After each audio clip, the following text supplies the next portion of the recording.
विश्व के सारे लोग करे जो साथ में मिलकर प्रार्थना, सबका मंगल होगा तब, सबका मंगल होगा तब, बढ़ेगी विश्व की चेतना।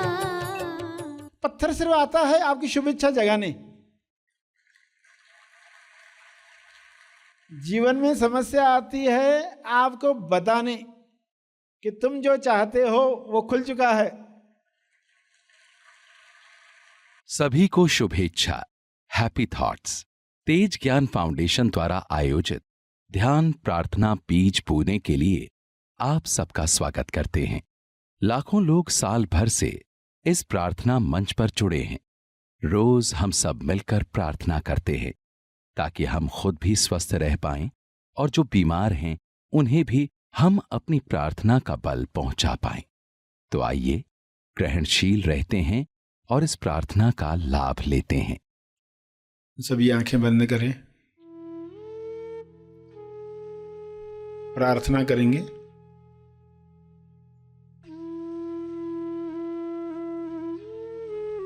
हे परमेश्वर, विश्व के सभी मनुष्य अपने सवालों के जवाब प्राप्त करें।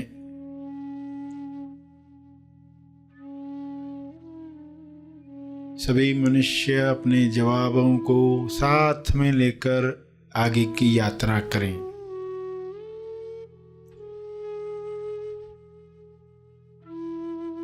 जवाबों को अपने जीवन में उतारें।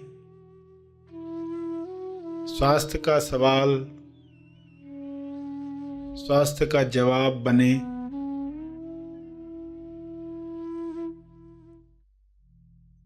सभी को यह जवाब अनुभव से प्राप्त हो।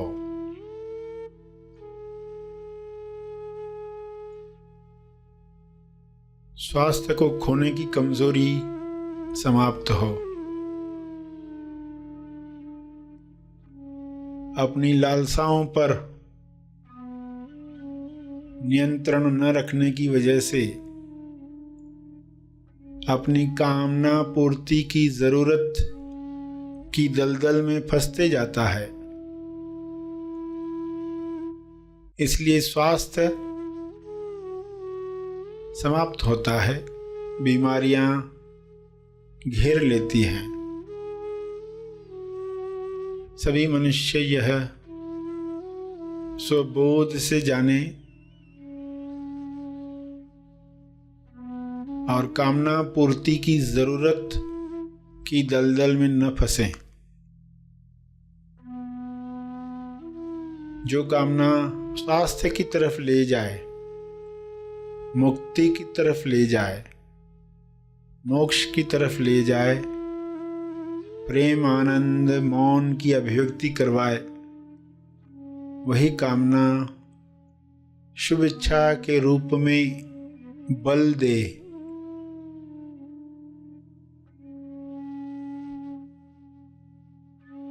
सभी इस बल को प्राप्त करके एक दूसरे को मदद करें, भाईचारे के साथ जीवन जिएं।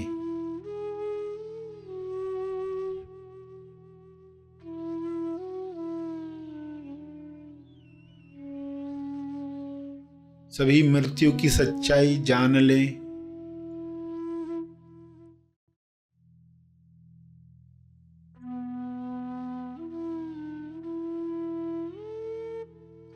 मृत्यु की सच्चाई को जुठलाकर लोग जीवन से हाथ धो बैठते हैं, स्वास्थ्य से हाथ धो बैठते हैं।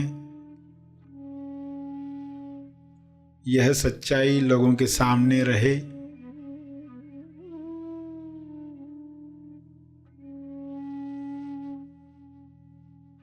इस सच्चाई को सामने रखने की वजह से लोग आहार व्यवहार ऐसा रखेंगे ताकि स्वास्थ्य बना रहे, रोग प्रतिरक्षण शक्ति बढ़ती रहे।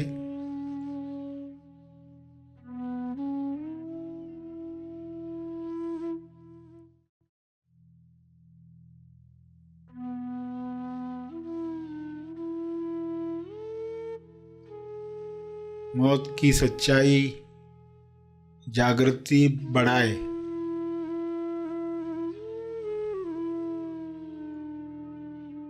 अपना जीवन सार्थक करने के लिए इस सच्चाई को लोग याद रखें और अमर तत्व को प्राप्त करें। पृथ्वी पर ही ऐसा काम करें कि संपूर्ण स्वास्थ्य मिले, जो शारीरिक भी है, मानसिक भी है, आर्थिक भी है, सामाजिक और आध्यात्मिक भी है।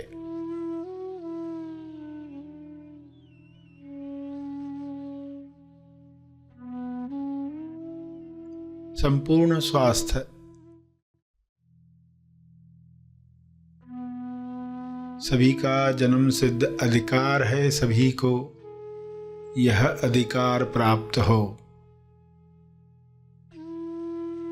सभी अपनी कमजोरियों से ऊपर उठें। मानसिक कमजोरियां, लालसाएं जो ऐसे काम करवाती हैं जो ज़मीर नहीं मानता, विवेक नहीं मानता, फिर भी लोग कर गुजरते हैं, क्योंकि कामना पूर्ति की लालसा इतनी बड़ी होती है कि आत्मनियंत्रण रह नहीं पाता। सभी को आत्मनियंत्रण की शक्ति मिले, सभी को आत्मज्ञान की शक्ति मिले, सभी को ध्यान की शक्ति मिले। सभी इन शक्तियों का सकारात्मक उपयोग करें और इन शक्तियों का बल तपर्पण करें,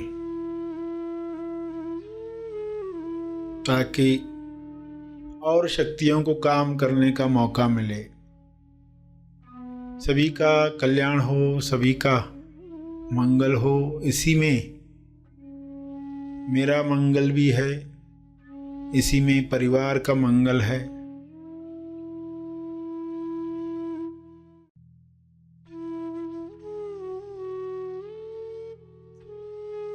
इसी में समाज और देश का मंगल है, इसी में विश्व का मंगल है।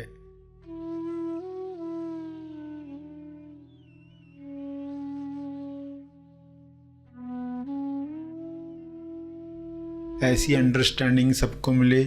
सभी इसी समझ के साथ प्रार्थना करें। सभी अपने शब्दों में प्रार्थना करें।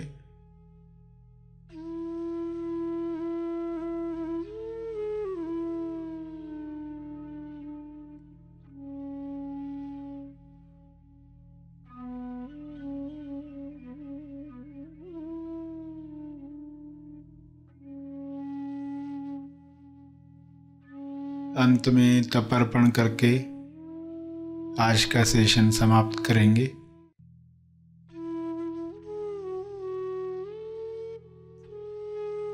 जो बैठे रहना चाहते हैं वे बैठे रहें।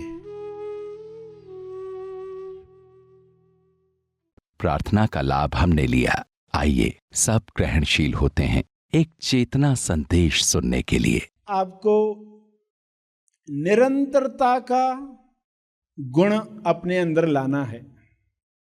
श्री राम निरंतरता से चलते रहे और समुद्र आने के बावजूद भी कार्य नहीं रुका।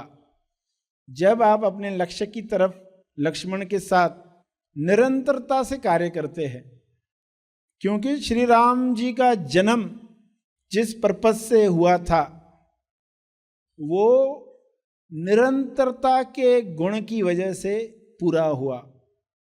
14 साल में रावण मरा। निरंतरता से कार्य चले। होता क्या है, एक इंसान पहाड़ पर जा रहा है, उसके पास मैप है, नक्शा, उसके पास पुस्तकें हैं और कुछ खाना पीना, उसको खजाना ढूंढना है। अब वो ऊपर चढ़ रहा है तो क्या होता है, कहीं पर वो थोड़ा एक स्थान ढूंढकर बैठा है और एक बड़ा सा पत्थर लुढ़कते हुए आया। घबरा गया। अचानक कोई जीवन में मुसीबत आती है तो इंसान घबरा जाता, अरे ये क्या हो गया, ये तो हम उम्मीद नहीं कर रहे थे। उस वक्त उसको लीला करके देख नहीं पाता इंसान। पत्थर आ गया, वो घबरा गया, कैसे तो बच गया, बाजू हट गया। फिर पत्थर आके रुक गया, आप बच गए, वो इंसान बच गया और पत्थर वो बड़ा सा आकर रुक गया। अब चूंकि पहाड़ी इलाका था, बीच बीच में बारिश हो रही थी, कैसा वातावरण होगा, सब मुसीबतों के बीच अब तो पत्थर भी आया। तो आपके मन में इच्छा जगी, अरे कोई ऐसा स्थान मिले जहां पर मैं आराम से बैठकर नक्शा पढ़ पाऊं और जो पुस्तकें लाया हूं वो पढ़ पाऊं, ऐसा स्थान मिले, ये शुभ इच्छा आपके अंदर जगी। पत्थर जब आया, आपकी इच्छा कितनी बढ़ गई, अरे ये होना ही चाहिए, अब एक ऐसा सुरक्षित स्थान मुझे मिलना चाहिए। मगर अब फिर ध्यान जा रहा है उस बड़े पत्थर पर। उस पत्थर में नुकीले कोने बाहर आए हुए, अरे बाप रे, लगता था तो क्या हालत होती थी मेरी, इसके में नीचे आया होता तो क्या हुआ होता।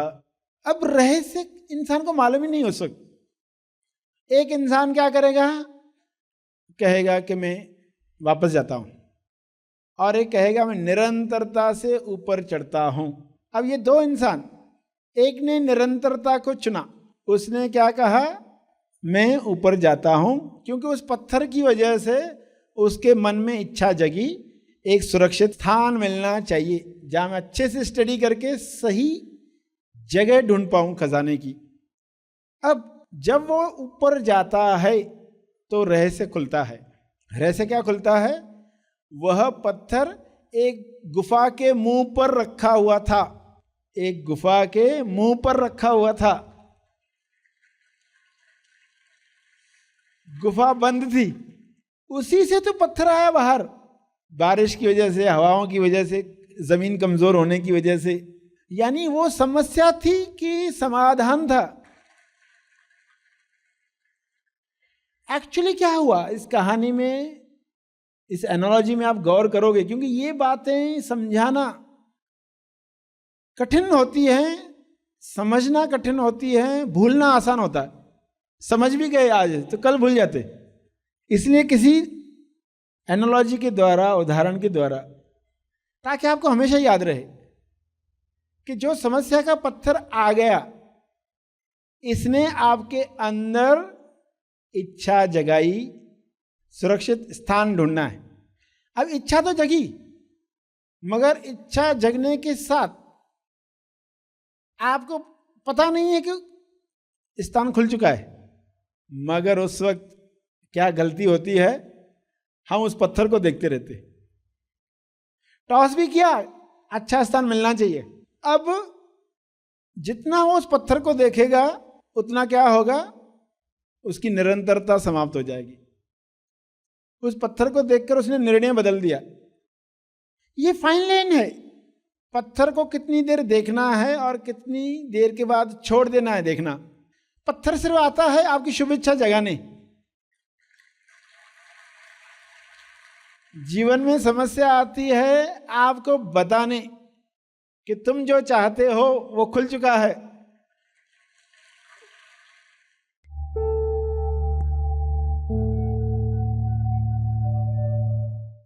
प्रार्थना और मार्गदर्शन का सभी ने लाभ लिया। आइए यहीं पर समाप्त करते हैं, कल फिर मिलेंगे। तब तक के लिए धन्यवाद। Happy thoughts.